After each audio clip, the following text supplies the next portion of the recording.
gde se opet u ogromnim količinama priča ko se tukao od Doma kulture na Novom Beogradu, ko je sve dolazi u Studentski grad 2. i 3. juna, ko je koga sačekivao i tukao kod podvožnjaka, znate, a bitne stvari izostaju. Tu gotovo ništa novo, čitao sam sve što su ljudi pričali ovih dana, ima nekih zanimljivih pojedinosti, naročito o delatnosti grupa na Filozofskom fakultetu, o čemu su pričali četvrto u rektoratu, to je najinteresantnije po ovom mišljenju. A inače, ponavljaju se opšte stvari, znate, ovo. Tuča od Doma kulture, kod podvožnjaka, ko je dolazio, ko je odlazio, i naravno, najomiljenija tema, Titov govor, on je dao njima za pravo, prevario je, a oni su bili svi radosni dušeđeni, igrali kolo, kako vrlo pakosno to u svom uobičajenom stilu na utisku nedelje je prikazala Olja Bećković, kolo forever. Igrati kolo i sve u redu. Suština stvari, međutim, izostaje. Šta je suština stvari? Pa to nije tako teško uočiti. To je bilo i napisano, jasno je bilo napisano. Suština stvari je, studenti su krenuli u demonstracije zato što su bili povređeni fizički, bili su tučeni i psihički propagandnim nasiljem. Oni su od strane propagandnog aparata tadašnje države označeni kao rušitelji, huligani, sve nešto negativno. I oni su se pobunili protiv toga i hteli su u sred grada, to je tradicija demokratska, u sred grada, nećeš na pustari, ono što pričaju, sve je počelo u Marićevića Jaruzi 1804. godine, sećate se kako su slavili, i čitava naša istorija onda vezana za Jaru. Tako i ovi, sve je vezano za ovu poljanu od Studentskog grada, međutim ljudi znaju šta je demokratija, šta je tradicija, slobode demokratije, hoće da idu u grad, da drže miting, da kažu šta se dogodilo. Dobili batine. Jedan put, drugi put.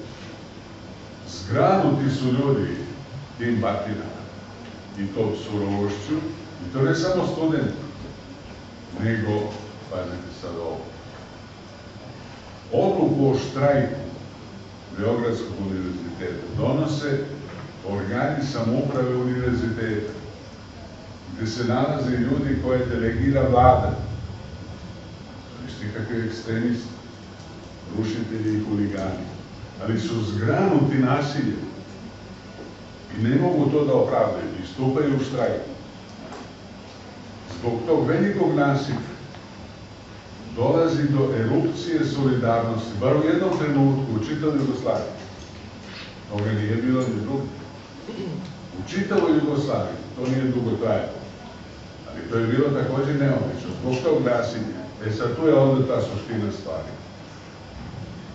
Studentski pokret je nastao kao odgovor na gušenje demonstracija i tokom štrajka kada se raspravljalo o ciljevima štrajka. I glavni cilj štrajka je bio da se ustanovi ko je odgovoran za primjenu nasilja. Ko je odgovoran za primjenu nasilja? To je vrlo aktualno pitanje još uvijek. A sad je na drugi način. Sad se očekuje od Haškog tribunala da odgovori na to pitanje, a tada su ljudi verovali da je moguće ovde odgovoriti na to pitanje. Da je dat odgovor na to pitanje, i sad ću završiti, da je dat odgovor na to pitanje tada, to bi bila velika demokratska revolucija. U Jugoslaviji, posle one političke revolucije, ovo bi bila zaista demokratska revolucija. Samo da je dat odgovor na pitanje, prvo, da je dopušteno ljudima dođu u grad da drže miting. Drugo, da je odgovoreno na pitanje ko je odgovoran za primenjeno nasilje i da se preduzmu određene sankcije. To bi bila revolucija, a ovo što vi kažete, verovatno se mnogi stvari kasnije ne bi događalo, ali to je sad jedna druga komponenta događaja vezana za trajanje sukoba.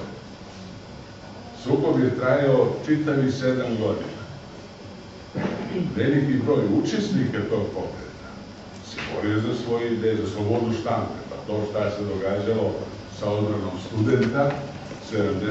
godine, to je nešto takođe nevično. Šta se događalo, recimo, kad je počelo suđenje Vladimir Janoviću 70. godine. 4 fakulteta 10 dana u štrajku zbog montiranog sudskog procesa. To je trajalo sve negde do 75. godine i tu je kraj tih događaja 68.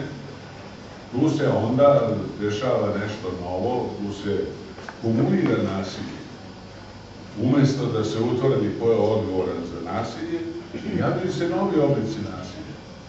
Već u Zagrebu, u junu mesecu, je na licu mesta naznačen savez staljinističke levice ili desnice, desnica, i nacionalističke desnice protiv levice, studentske.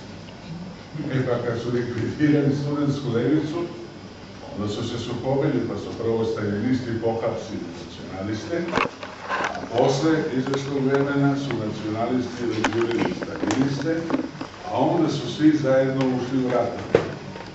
To je sad ovo najnovije. Dakle, tu ima, to je u osnovi isto kao i u drugim univerzitetskim centrima 68. godine, s tim što ovde ima ovih specifičnosti karakteristični za Poljsku, Češku i Jugoslaviju. Opet velike razlike su između Poljske i Jugoslavije, da ne pričamo o tome, a manje više ovo što sam rekao. Mogla je da se dogodi revolucija na jedan najjednostavniji način, da su ljudi dopustili da dođu u centar grada i da su ustanovili ko je odgovoran za nasilje, a ovako sada svi pričaju da su to bili Mao Tse-tungovci, anarhisti, liberali, anarcho-liberali i šta ja znam. Sve to je interesantno, naravno. Ali ove elementarne stvari se kriju i ponavljaju se, završavam s ovim što sam počeo, ponavljaju se na jedan čudan način neka opšta mesta u našoj žurnalistici, da je to bilo pozorište političko, cirkus, Tito odigrao glavnu ulogu, veliki majstor, sve se to tako završilo. Ajde još jednu rečenicu da kažem, krajnje interesantno je da ti ljudi ponavljaju to u medijima kod nas. Iako više nema ni Tita, ni one partije, ni one države, i nema gospodara kojem su se morali nekad prilagođavati da bi to pričali i radili, sad su kao siročići ostali sluge bivših gospodara, kao da čekaju neke nove gospodare koje će da služe, umesto da malo pročeprkaju, malo razmisle, malo nešto novo pronađu pa da kažu. A tu televizija prednjači svojim načinom razbijanja svake suvisle celine. Nema nijedne suvisle celine od bilo koje priče o tome šta se događa. Tu se stalno prave neki bučkoriši, od tobože sve strane da se čuju, i to kroz što duže vremensko razdoblje, od 68. pa molit ću lepo čak i do onoga što se još nije dogodilo, ali oni znaju da će se dogoditi, a to su radikalski happenings u Beogradu. Hvala im lijepo. A i vama. Samo htjela još nešto da vas pitam, vaša knjiga u 68. ima izuzetno novi put, kaže. Šta ima? Vaš kronološki rad naše 68. vaša analiza 68. dugo traje i možda sam ja vas htjela da pitam, zapravo, da li se kod vas pojavljaju neko novo pitanje u zadnjih 20 godina? Da li se kod vas pojavljaju lično, da li vi sebe pitate neka nova pitanja, recimo u zadnje vreme? Šta je još važno možda otvoriti? Koliko je ova danas naša sredina sigurna da se otvara pitanje 68? Rekli ste da vas ova količina dešavanja negde, nisam sigurna da li vas je obradovala, iznenadila ili ste očekivali ovako interesovanje? Znači, da li se vi pitate šta se sada dešava u kontekstu 68 dana? Pa naravno da se pitam, ali ne želim sada da govorim o tome. Imamo u nacrtu jedan tekst pod radnim naslovom Doviđenja 2068.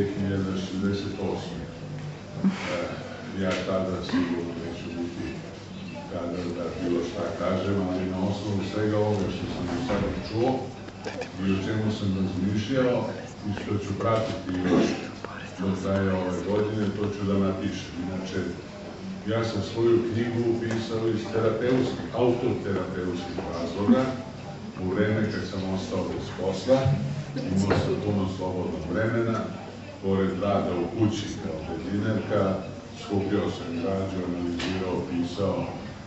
Imao sam ambiciju da dok su živi glavni akteri to završim i završio sam 78. godine, radio 10 godina, znate, pa i mediokriteti, a ja se ne držim baš za mediokriteta, bi za 10 godina nešto onda suvislo napravili. Ja verujem, a neki drugi ljudi su mi rekli da to još stoji, nije dakle ni zub vremena, ni kritika, a ni sud nije učutkao, to još uvek stoji kao jedna korektna deskripcija i analiza. A ono što se tada događalo i ono o čemu bih rado raspravljao, nešto sam već naznačio na ovom našem skupu koji smo imali 4. juna, a to je dinamika, autentična dinamika tog pokreta. O nekim komponentama smo izbjegavali da govorimo dok smo bili pod represijom. Recimo, otkud onoliko veliki strah od provokatora, od izražavanja razlika. Zatim, otkud toliko veliki pritisci na pokret i unutar njega samo, da se odustane od konkretnih zahteva za utvrđivanje odgovornosti za kriminalizaciju. Čitavog jednog dana je bila rasprava da li 4 ili 6 tačnih programa. Molim? 4 plus 2, pa da uvek se naći formula kao što su ovo imali 5 plus 1, kao što znate. Dakle, neki trikovi se ponavljaju. I ono što je posebno interesantno, i to sam bio spremao da o tome razgovaramo, to je ona dinamika grupa u fuziji, o čemu je sad napisao. To je jedan pokret koji je nastajao kroz stalne konfrontacije s okruženjem i unutarnje sporove i sukobe i stalno je bio u naponu stvaranja nekih veza između raznih grupa u fuziji. Tek kada je pod pritiskom spolja, a i osipanjem iznutra, to nestalo posle 6-7 godina, onda se javljaju te serijalne grupe. Pa sad i na našoj sceni, takozvanom trećem sektoru, civilnom društvu i tako dalje, tu više ima jedan čovjek, jedna firma, te serijalne grupe koje se bitno ne razlikuju međusobno i zbog velike konkurencije među njima ima. Od toga se ne može napraviti ni civilno društvo, ni jedna dinamična kultura.